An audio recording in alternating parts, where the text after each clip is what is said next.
Nice, beautiful, breezy, cooler Tuesday evening, July 21st, 2026. And after work, I came here and cut little branches off of trees that were sticking in my way as I sit on the tractor and mow. Then I thought, heck, I should finish building the platform, the homemade rear carrier thing. And everything I have made this with, except for the nuts and bolts from Fleet Farm, which seemed to cost an arm and a leg. Darn, the prices went up a lot for nuts and bolts. You know, bulk by the pound nuts and bolts at Fleet Farm really went up in the last, I don't know, 5 years. But anyway, so I had the plywood sitting around. I had the Hillman perforated steel sitting around. I'm gonna have to cut that bolt off there. The bolt that's sticking down. The U-channel aluminum thing was something I picked up on this free in the side of the road. The plywood I've had sitting around. Okay. These are pieces of aluminum I got from work. They were gonna throw them away. You know, scraps left at the end of a job. And I asked Alan, can I buy them from you? And he says, no, you just take them. I'll give them to you. That happens now and then. Now and then. I get yesterday aluminum, an order for aluminum, specially cut aluminum came on this pallet. This pallet, it's all of about 9 inches wide, something like that. So there's some nice 4x4 that I'll take apart and repurpose. So I think I'm going to use these pieces, put them on the corners or something. I also in the grain bin. In the grain bin, I have these. There's those two. One of them came from the pizza place I've worked at since 2002.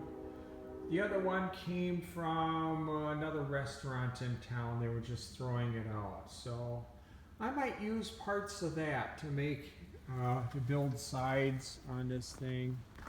Maybe a fold down side, you know, you never know when someone's gonna leave something on the side of the road free. Every once in a while, I'll pick up a push mower for free, a snowblower. I don't know if I want to put the weight of a walk-behind two-stage snowblower on this thing. I should look up the brochure. I did buy the rear frame, the receiver hitch through eBay. I should go look it up and see what its weight capacity is. So anyway, so now I do have a rear carrier. I should buy one of those locking things so I can lock it into the receiver hitch. Except since I'm in Minnesota, the last one of those locking things I bought for a receiver hitch must have been about 12 years ago, and it rusted. It rusted big time. And I had to take out my angle grinder and cut it off because it was so rusted I couldn't get the hitch off of it. And oh, that was, anyway, I hadn't really used it that much, and the darn lock rusted on me. So fooey on that. Got to do an oil change on the Yaris. I don't like how low it sits. I mean, I haven't, the last time I owned a car, I think was 1999. And I'm 5'11", I'm slender, I got long legs, and that's what I don't like about this little car, is I'm It's like I'm getting up, I'm getting in vertical from sitting on a go-kart. This thing's not fast, it's not quick, it's very maneuverable. Oh, turning into a parking spot in a parking lot, doing a U-turn downtown. Downtown Stillwater, they had their lumberjack days this last weekend, and I headed down a street in downtown by the lift bridge that I didn't notice was was blocked off at one end, and I had to do a U-turn, and I was able to do it without having to stop and steer and back and then steer again. I was able to pull all the way over to the right. It wasn't a really wide street either. Pull all the way over to the right, crank the wheel hard left, turn and do a nice slow U-turn, and didn't hit the curb, didn't anything. So really nice to have a very maneuverable little car. I thought about taking out the rear seats because I literally have not had a passenger in this car. I don't know when I'll ever have 3 passengers in this car, or 2 passengers.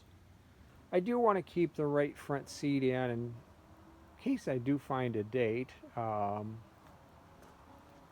anyway, yeah, I need to do an oil change. I think it needs ball joint. I do not know if this car has front lower ball joints that are separate from struts, or do I have to replace struts to replace ball joints? I literally don't know. All I have done is checked the oil on it a few times. It's overdue for an oil change. I don't even think I've checked the air pressure in the tires. I should do that. I really would like to upgrade to some 16-inch wheels with some lower profile tires just to make it a little bit more nimble, but there's something in the front end that does need ball joints or something. I don't think it needs tie rods. I could be wrong on that one, but I'm guessing ball joints. But this is a 2016. They built these, they sold them up through the 2019 year. They were built in France, but these are rock hard, reliable cars, especially with an automatic. When I did my research on them, there's a repair shop down in, I think, Illinois or Indiana that specializes in just working on Toyotas, and he suggested the automatic over the manual. He said the manuals in these are a little bit weak, and he said he had never seen an automatic in one of these fail. So I got one of an automatic, and I got it in my favorite color. It's kind of like a medium dark blue. It's a cute little car. I'd rather drive something bigger, but 10-year-old car. It's got 130,000 miles on it, but I need to head home and settle down and go to bed. So, after I do more work on this, add sides to this little rear carrier, I will do another video. All right, thanks for watching. See ya. Bye.